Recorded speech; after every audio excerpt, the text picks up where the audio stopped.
হাই everyone, মোৰ পেজলৈ সকলোকে নিমন্ত্ৰণ জনাই আজি মই অন্য এটি ৰেচিপি লৈ আপোনালোকৰ মাজত আহিলোঁ।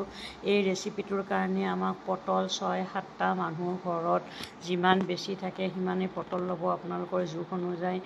আমাৰ ঘৰত মানুহ কম, সেইকাৰণে আমি 7টা পটল লৈছোঁ আৰু আলু এটা লৈছোঁ। ধুনীয়াকৈ পটলখিনি বাকলি গুচাই এনেকৈ দুটুকুৰ কৰি ল'লোঁ। আলু এটা 4ফাল কৰি আমি 4টুকুৰ কৰি লৈছোঁ। এনেকৈ আমি আলু আৰু পটলখিনি ফ্ৰাই কৰি ল'ম তেলত। এই ফ্ৰাই পেন এখনত আমি ধুনীয়াকৈ তেল দিছোঁ। ৰিফাইন তেলো হ'ব পাৰে, মিঠাতেলো হ'ব পাৰে। মই যিহেতুকে ৰিফাইন তেলেই ব্যৱহাৰ কৰোঁ। ৰিফাইন তেলত আমি এই আলুখিনি আৰু পটলখিনি ধুনীয়াকৈ ফ্ৰাই কৰি ল'ম। তাত হালধি প্ৰয়োগ কৰিব নালাগে, যিহেতুকে ৰঙচুৱা হৈ গ'লে ক'লা হৈ যাব পাৰে। সেইকাৰণে আমি অকল নিমখ দি ধুনীয়াকৈ পটলখিনি ৰঙচুৱাকৈ ভাজি ল'ম। ভাজি লোৱাৰ কাৰণে আমি এইটো আজি দৈ আৰু কাজু দি বনাম এই ৰেচিপিটো। এইটো আমি দৈ আৰু কাজু ধুনীয়াকৈ পেষ্ট বনাই লৈছোঁ।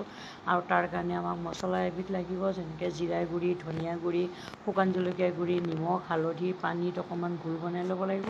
তাৰপিছত আদা আৰু ভোট জলকীয়া থেতেলাই ল'ব লাগিব। এতিয়া কেৰাহী এটাত আমি তেল গৰম হ'ব দিছোঁ। তেলখিনি গৰম হোৱাৰ পিছত আমি তাত কি প্ৰয়োগ কৰিম আপোনালোকে চাই থাকিব। এতিয়া আমি পটল আৰু আলুখিনি অলপ ৰঙচুৱা হৈয়ে আছে, যিহেতুকে বৰ বেছি জুই দিয়া নাই, অলপ কম জুইতে ভাজি আছোঁ। বেছিকৈ জুই দিলে ৰঙচুৱা বেছি হৈ যাব, সেইকাৰণে চিমতে ভাজি আছোঁ। অলৰেডি কেৰাহীটোত তেল গৰম হৈ গ'ল। আদা আৰু ভোট জলকীয়া পেষ্ট বনাই লোৱা ভোট জলকীয়া আৰু আদাখিনি এতিয়া ধুনীয়াকৈ ভাজি ল'ম। ভাজি লোৱাৰ পিছত আমি মছলাৰ গোলটো যে বনাই লৈছিলোঁ পানীৰ লগত, সেই মছলাৰ গোলটো ইয়াত ঢালি দিম।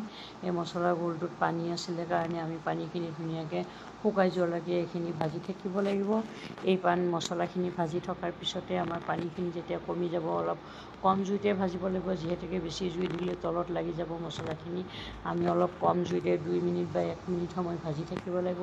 পানীখিনি কমি যোৱাৰ পিছত আমি তাত ফ্ৰাই কৰি লোৱা পটল আৰু আলুখিনি ইয়াতে এড কৰি দিম।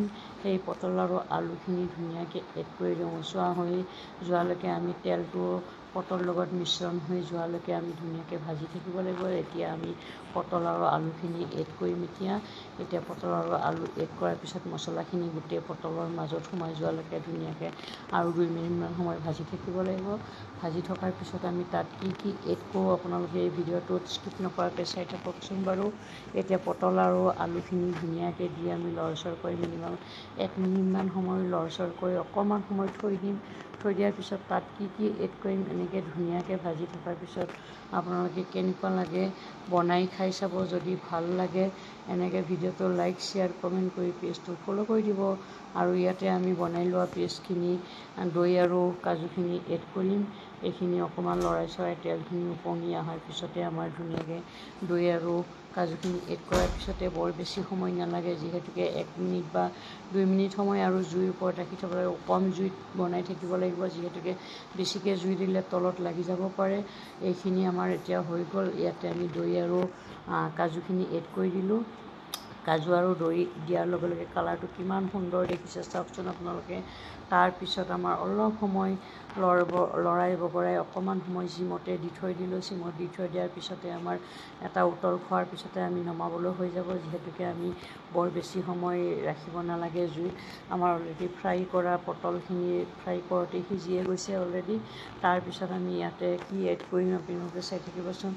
1 চামুচ আমি চেনি দি দিম। এতিয়া উতলি হৈ গ'ল। চেনি 1 চামুচ বা 2 চামুচ আপোনালোকৰ সোৱাদ অনুযায়ী চেনি দিব। চেনিটো দিলে বেছি এটা বেলেগ টেষ্টি লাগে। এই ৰেচিপিটো সদায় আপোনালোকে ৰেষ্টুৰেণ্টত খাবলৈ পাইছেয়ে, আৰু বিয়া বিহুবিলাকত এই ৰেচিপিটো সদায় প্ৰয়োগ হৈয়ে থাকে, যিহেতুকে কাজু পনীৰৰ লগত এনেকৈ এটা ৰেচিপি বনাই, পটলৰ লগত বনাই, তাৰপিছত আৰু কেপচিকামৰ লগত এটা ৰেচিপি বনাই এনেকুৱা।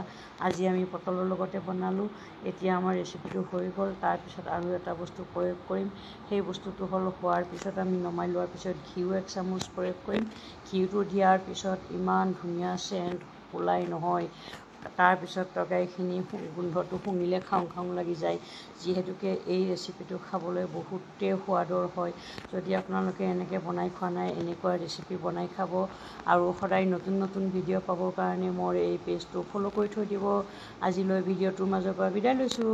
Bye bye.